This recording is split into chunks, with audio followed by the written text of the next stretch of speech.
Welcome back, Nicole. Now, today we're going to be talking around superannuation. So most people would probably understand that super is the compulsory contributions that our employees have to make on top of our base salary, which is around it's not around, it is 9.5%. So have I got that right? Anything else to add to that?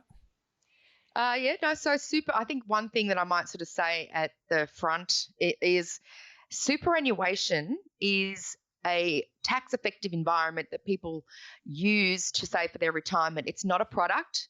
Your super is, you'll have a super fund, you might have an industry fund, or you might have a work fund or things like that. But the word superannuation is actually a sort of an umbrella term to describe a tax-effective environment for us to save for our future. So I think that's something to sort of make a point of. And the 9.5% is the compulsory contribution that your employer needs to make on your behalf for your savings retirement. Yeah.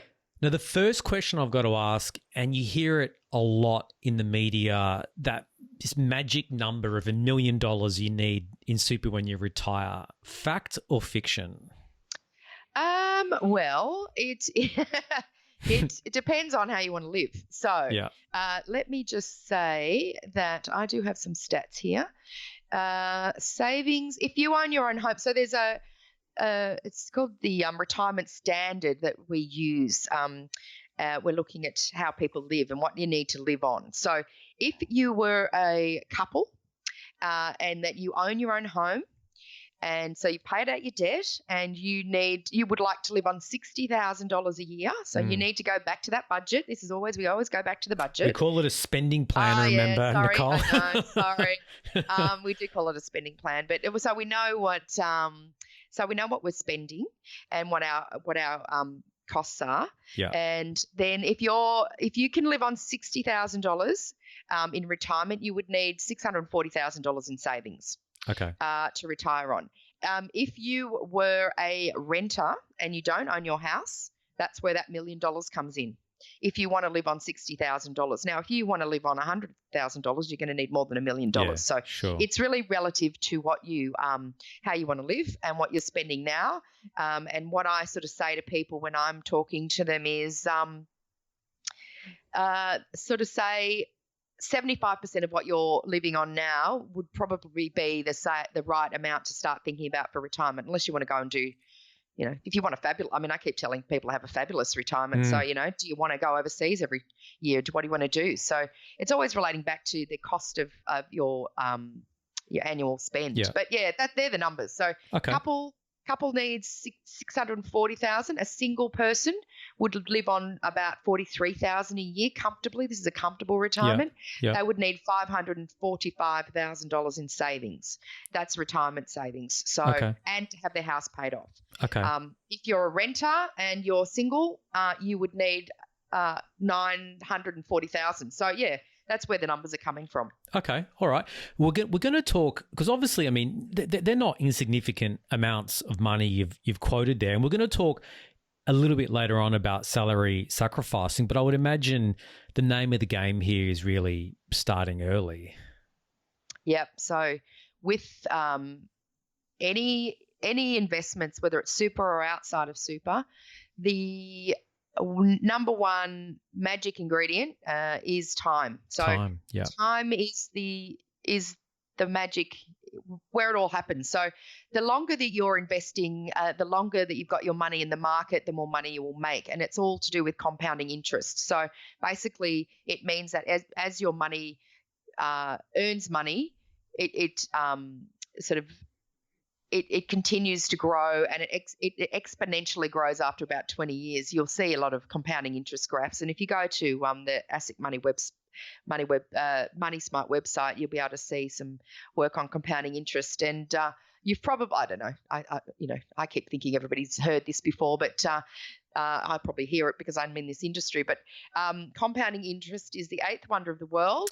According to Warren Buffett, wasn't it? Warren Buffett and Albert Einstein before Warren Buffett. Okay. Yeah, so it basically it just means that your money is making money on itself. So it's actually compounding itself. So that is how super works for you. So the quicker you get involved with your super, the less money you need to put in to create the lifestyle that you want in the future. So if I can get people excited about putting just a little bit of extra money in their super when they're 30, I feel like I've done a great job, because that's going to equate to could equate to a couple of $100,000 extra. Wow. It's just the way it works. So, it's pretty good. Excellent. There are a lot of different types of super funds you hear about. Obviously, when you join a company, they've got their super fund that they recommend or as part of their company. So can you talk us through what are the different types of super funds? And I believe we can choose our own super fund if we didn't necessarily like the one that the company has as a standard. Yes. So most people have access to choose their own fund. Some people that I see don't. That would be sometimes if you're probably not this group of people. Construction workers are usually with CBUS, for example, because that's the industry. Nurses sometimes, and there might be nurses on this podcast listening, they may have to use HESTA, which is healthcare fund. So there are some restrictions to some people, and if you're in a small office, maybe they don't offer you those sort of things. So, but generally speaking, you should have a choice to decide what super fund you want to use. So, having said that, there's a few different funds to consider. So, one is everyone's seen industry super funds on the TV. Industry super funds means that they are run by run for members. They do provide pretty cheap funds for people to join, and they perform pretty well as well. I have no issues with industry super funds, but an industry super fund, just because it's an industry super fund doesn't mean it's a good fund. So there are rubbish funds within industry super funds, and so what I might do now is say there is a fantastic website that you can all go to called Chant West. So I'm going to spell that. It's CHANTWEST.com.au. Okay. Chant West is a independent comparative website for all funds, all super funds. So they have industry super funds, they'll have your employer super funds, they will have your retail super funds, and you can have a look at those. They use the apples instead of, it's like five apples. Yep. It's like 5 stars, 5 apples. So if your super fund is a 5 apple super fund, then you can pretty much guarantee that it's not too bad, and it's performing relative to the rest of the market well. If you go onto Chant West and you've got a 4 apple super fund, then I'd be suggesting you have a look at moving it to something that's a little bit better. Okay. Yeah. So that's the industry super funds, Chant West. Then you've got employer super funds. So your employee might have your employer might have a super fund that they've set up. Common ones are AMP, Flexible Lifetime Super, or an MLC or something like that. They're old funds. They're not great. I don't love them. They're not cheap, and it's always worthwhile having a look to see whether you could do better. Okay. Excellent. There's and then you've got retail funds. So you've got the retail funds that sort of, if you went to a financial advisor, you might have a look at the retail fund sector as well.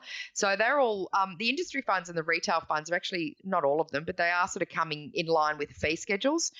There's no such thing as commissions on super funds. So you may have noticed those ads have disappeared off the radar. They've been gone for a while. The reality with a super fund is you want to make sure it's performing well, and you're paying fees that are below 1%. There's no reason for you to be paying anything more than 1% for your super. So okay, 1%, the magic number. Okay, I like that. Something good to look into. Yep. You talked before about compounding being the 8th wonder of the world, which I love that quote.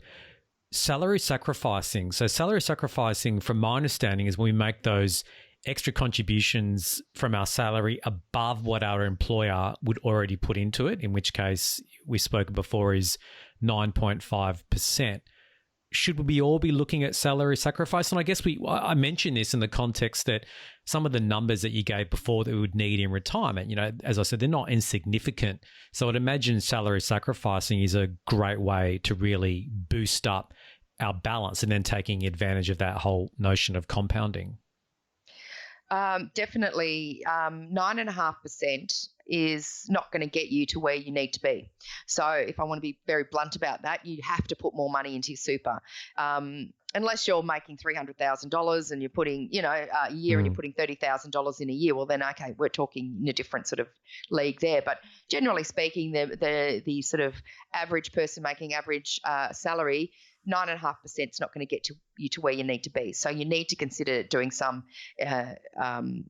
contributions to your super, and salary sacrifice is the way to go. So the reason it's the best way to do it is because you get a tax deduction for the money that you put into super if you're salary sacrificing. So how it works is whatever money you put into super, you can put up to $25,000 into super in that includes your 9.5% plus whatever you salary sacrifice. So you need to remember that magic number. Now, hopefully that doesn't change for a while. It's reduced a fair bit lately, but so 9.5% plus whatever you can get up to 25,000. I'm not suggesting that we can all afford to put $25,000 into super a year, because we can't, but whatever money you can afford to put into your super, you're paying 15% tax on that money.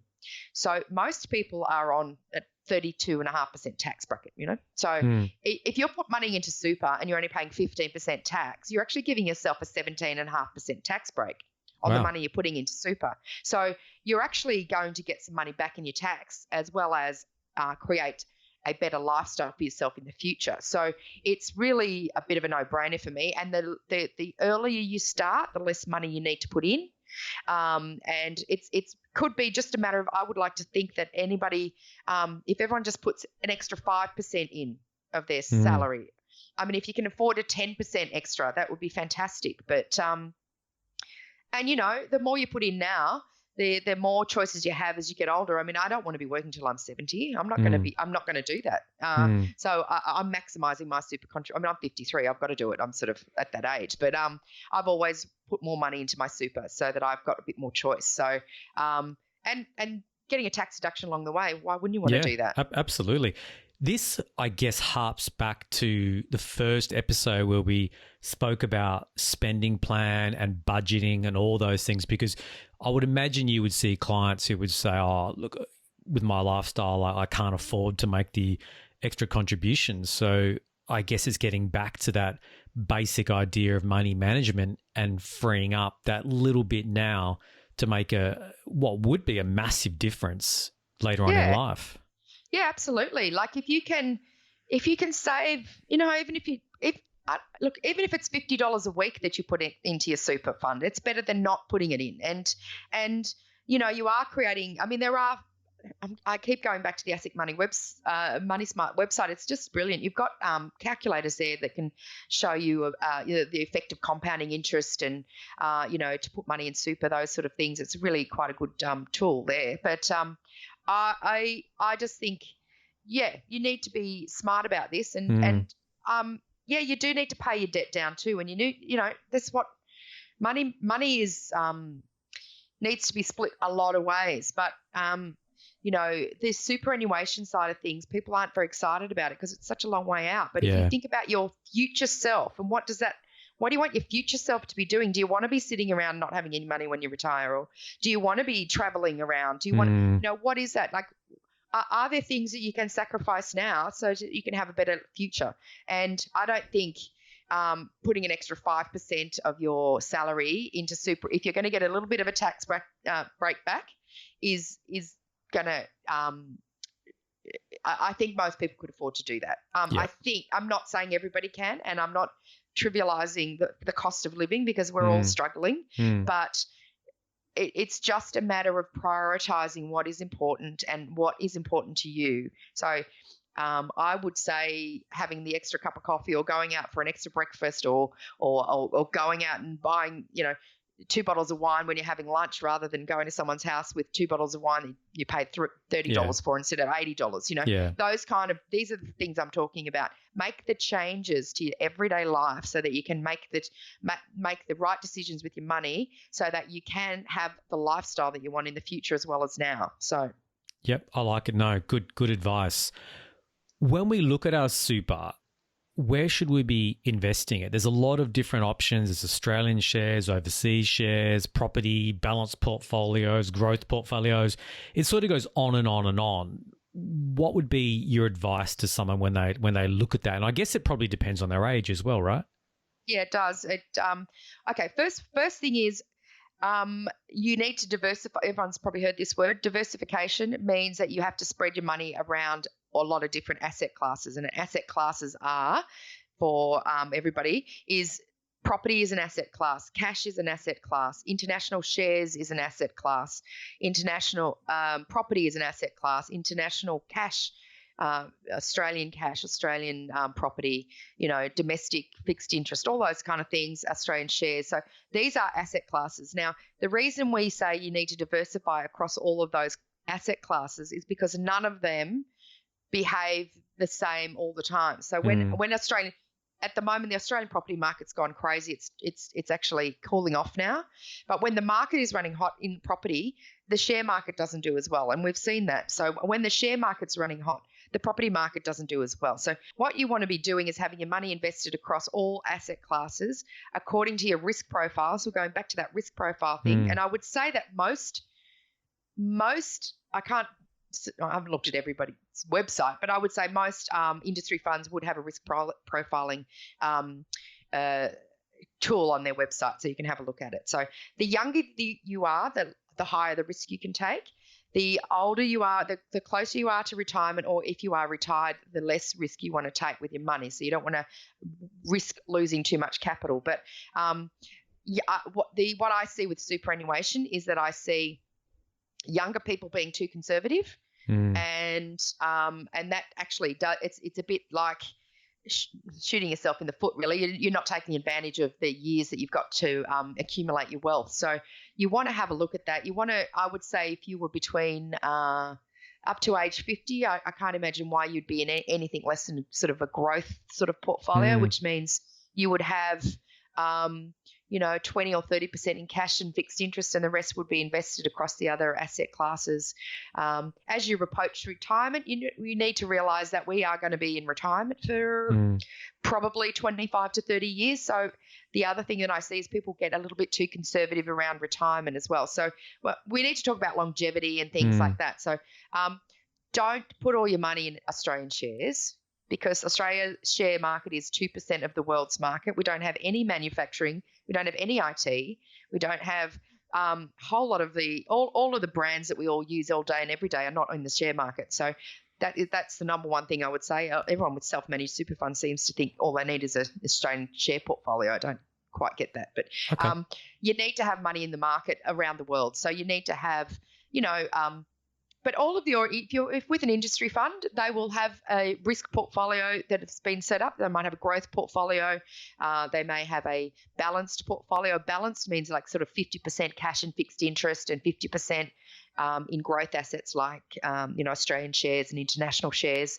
I think for the people listening to this podcast, balance may be a little conservative, but you need to look at your own risk appetite, and you need to understand the fact that it's such a long investment that the longer the investment, the higher the risk you can take. Yeah. I mean, I guess part of it's also about getting your own individual advice as well. But just to touch on that element, just so I make sure I've got it right, if you're younger, obviously there will be inevitably times when the share market crashes or property crashes or whatever the case may be. And if you've got that longer term horizon, obviously your value of your super fund may drop, but it's about having that time for it to build back up and get to that higher level. Yeah, so definitely. And everybody has to do their own risk profiling. Absolutely, you do. So you've got to do, everything's got to be individual, money needs to be, you need to do your own individual, for everything that we talk about here. But so people in the GFC, there was a big crash in 2008, 2009 was a really horrible year for a lot of people. And a lot of people lost up to 50% of their money in their super, depending on how they were invested. So And that really shocked a lot of people. It was as bad as the Great Depression that none of us were around for. So every single person in the industry was probably as shocked as everybody else about how bad it got, because the whole banking system in the world, the whole world was just about to have a financial Armageddon. It was really scary. And probably people didn't realize how bad it was, but people did lose half of their money. Now, people who stayed in the market, invested, have made that up and more. People who took their money out and put it in cash, actually they consolidated their loss, and they're the ones that have lost even more. So you need to just be, how I talk about super is I talk about it's like the weather. So you talk about there's patterns in the weather. You have spring, summer, autumn, winter. There's always going to be one of each of those things going on, and they happen every 7 years, It doesn't mean that just because there's a winter and it drops a little bit doesn't mean it's never going to come up again. And if you look at every share market graph, it shows that it's only gone up. I mean, they do have dips, but it goes up. So you need to just be aware that it's one of those things. You will have a bad year once in a while. Yeah, that's okay. We all do. We're all in the same boat. But to not be in the boat is the worst thing that you can be. So you can't be too conservative in investing when you've got a long-term horizon. Yeah. So. There's actually, I don't know whether you've seen that movie which talks about the GFC and what actually happened, called The Big Short. A interesting movie. If you haven't seen it, I'd suggest for the listeners to have a look at it. Bit scary, to be honest. Yeah. Well, look. There's a lot of movies out there that are really sort of highlighting what happened in the GFC. But there's a lot of market manipulation. The GFC, I've read a lot on it and watched probably every single movie that's been done on it. But it basically was everybody was leveraged up to the hilt, and and people were being. They were using too much debt to create wealth, and the market in America, the housing market crashed. I mean, because the banks were lending to people that didn't have a job, didn't have any income, didn't have any assets. They were called ninja loans. That's the acronym for no job, no incomes, no assets. Wow. And, to be honest, the, Royal Commission in Australia is now looking at the liar loans that they're calling them here. I don't know whether you've seen that, but people underestimating their cost of living. So you can't really do much with your income because you've got to show your income, but people are underestimating what their cost of living is, and they're getting more debt than they can actually afford. So when people take on more debt, the difference in the banking system in America is that if you walk away from a home loan in America, the bank takes on the debt, and then they have to deal with the bad debt. In Australia, you keep the debt and you're in a bad position. So it's interesting. But The Big Short is a good movie. Any of those movies are great to watch. They're frightening. Yeah, they're a modern horror story. Absolutely. When we look at super, you hear a lot of people talking about self-managed super funds. Talk us through this. Is this, do we need one? What are the pros? What are the cons? Talk us through it. Okay, so self-managed super funds means that you are actually taking on the responsibility to manage your money, and as a trustee of your self-managed super fund, you need to do certain things. So you need to lodge a tax return. You need to audit your fund. You need to make sure you're invested properly. You need to make sure you've got the right insurance. You need to do all these things. Now, they are complicated. I think a lot of people sort of decided that after the GFC, people that really probably didn't know what they were necessarily talking about decided that they were going to do better than the fund managers and their super funds and everybody else. Well, they would have done just as badly unless they were in cash. So the reality is a lot of people jumped onto the self-managed super fund bandwagon. And they're fine if you love investing, and they're fine if you love paperwork, and if you love seeing your accountant twice a year, if you love doing all those things, then go for it. I mean, I had one and I got rid of it. I'm a financial advisor and I love all this stuff, but it was too much paperwork for me. And I was finding that I wasn't invested as well as if somebody else had done that for me. So the benefits of them are, if you want to buy property in a self-managed super fund, you can do that. I don't necessarily think that's a good idea, but that's a good reason to have one. If you were a small business owner, you could buy a business property like your office or a factory or something like that. You can use a self-managed super fund for that. If you're just going to be creating a normal share portfolio like your industry super fund or like a retail super fund, then there is no reason for you to have a self-managed super fund, because you will actually find that it is a lot cheaper. Well, unless you've got a lot of money, it's usually a bit cheaper to run a really well-priced retail fund and have a fund manager investing for you. So there's some really good graphs I can't show you on a podcast, but if you're out of the market, if you're 30 days out of the market when the market takes off, you'll never make that time up. If you're in cash when the market's running hot, you can't make that back up. So, and I think they're complicated. I think there's going to be a switch back from industries. This is my thought on it. I think people will find that they are a little bit more complicated than they think they are. There's no recourse. The con of it is that you can't go to anyone and complain about something. You're it, and the Australian Tax Office is your person that you need to deal with, and they're not really the people you want to be dealing with. If you have an issue with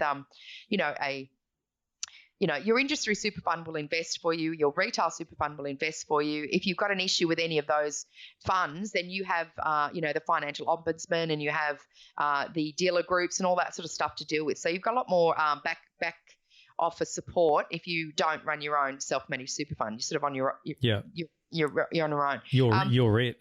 You're it, and that's fine. And what I think will also happen is that as people get older, so I'm going to use my parents as example. They were told to get a self-managed super fund, which is fine. They've got one, but they don't know what they're doing, so they're paying. They won't mind me saying that.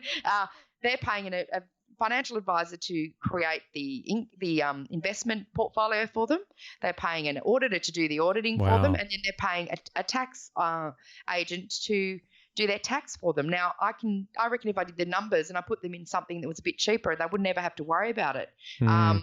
They're not the sort of people that need a self-managed super fund, but they've got one because that's what they were told to do. So that's fine.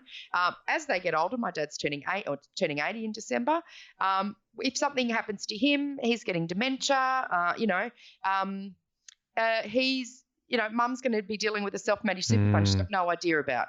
So what happens then? Well, what's going to happen? She'll roll it into an industry fund, or she'll roll it back to where it came from. So it's going to be that sort of thing. It will be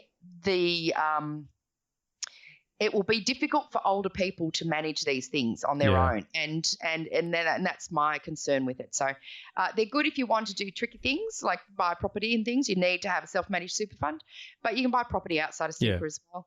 And property is just becoming so expensive that I don't even know whether that's a great idea for you anyway, especially if you're young and upcoming. I would just be getting my money into a really cheap industry or retail fund that's performing well, and go back to that Chant West and find five apples. It just made me think there. So you mentioned before we should be paying no more than 1% management fees for our super, and you seem to rattle off a lot of fees and charges and hassle around a self-managed super fund. So, and I always come back to the whole thing of swim in your lane. So you do what you're good at. And for those who have all that time to spend on focusing on investments, then maybe. But for the rest of us who are out sort of earning a living doing what we do, maybe it's not the best idea. Look, I don't think so. You need to have at least $200,000 in super before you even think about a self-managed super fund. Then what I'm saying, because of the costs, it's just not going to make any sense unless you've got that much money. What I'm seeing is that I'm seeing people who have got self-managed super funds and they're in cash and, like I said, all in Australian shares, or they've got 5 shares and they think that's a good portfolio. Well, it's not. But they're not comparing it to anything either. So you can get yourself into all sorts. And if you think about it, you're in complete control of what happens to your future.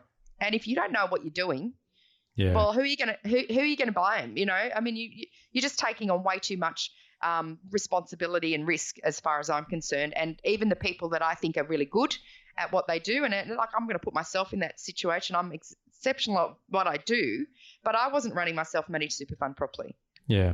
Okay, You know, well, there you go. I think that says a lot. You're an expert in the area, and that just goes to show how complicated it obviously is. Mm. It's a lot of paperwork. It's really not it's not for anyone. I'm not saying don't do it, but get a real good picture of what you're getting yourself into before you go, because as a trustee you have a lot of responsibilities, and it does mean an extra tax return every year. I think why bother? Yeah, you know. Perfect. Well, look, Nicole, that's been great. You've given us a lot of information around super. Have you got any final tips for the listeners around super?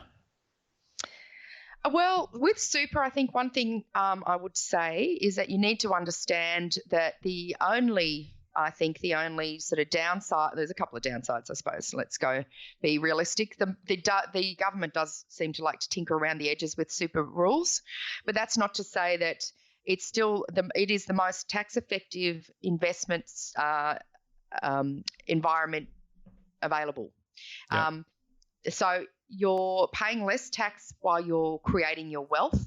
When you hit 60, at the moment, you can't get your money out until you're 60, and sometimes you've got to be retired. So there's a few rules around that. So one of the cons is that you can't access your money. So if you're saving up for a house, or you're saving up for, a holiday, or you're saving up for an investment property, well then, maybe you need to be investing it somewhere else. But once you hit 60, you've got access to have tax-free income from your super fund. So it's the tax benefits are great. The cons are that you can't access it, but that's also a pro. Yeah. So you're putting money away for your future, and that's where it's supposed to be. It's supposed to be staying there for your future, not dipping into it. So it's that just keep an eye on that. So keep an eye on the future, keep an eye on now, keep an eye on your spending. But superannuation is definitely still the best way for you to put money away for your retirement. And if you want to retire before 65, you need to have other things outside of super to help you out too. So you might need to have an investment strategy that involves property or some other investments outside of super, because you won't access that money until at least 60, and probably by the time we all get there, it'll be 65 or 70. Yeah. So that's just probably the only thing I'd say about it. But make the most of salary sacrifice, get a tax deduction, put some money away for a fabulous retirement. Perfect. Well, Nicole, if anyone wanted to get in touch with you to find out more information, how can they do that? Just go to my website, nicolehealesfinancial.com.au. My last name's spelled Heales, and you can you can contact me there. You can put your name and address, your name and your phone number and your email address there, and I can put you on my newsletter. You can link in with me and Nicole Heals Financial. You can get on Instagram or Facebook, or just give me a call on 0417 167 024. But I would recommend you sort of join up one of those social media or my newsletter feed, and then you'll get some really good articles on all these things coming into your inbox. Perfect. Well, Nicole, as always, brilliant. Thank you very much. And we'll look forward to talking to you again.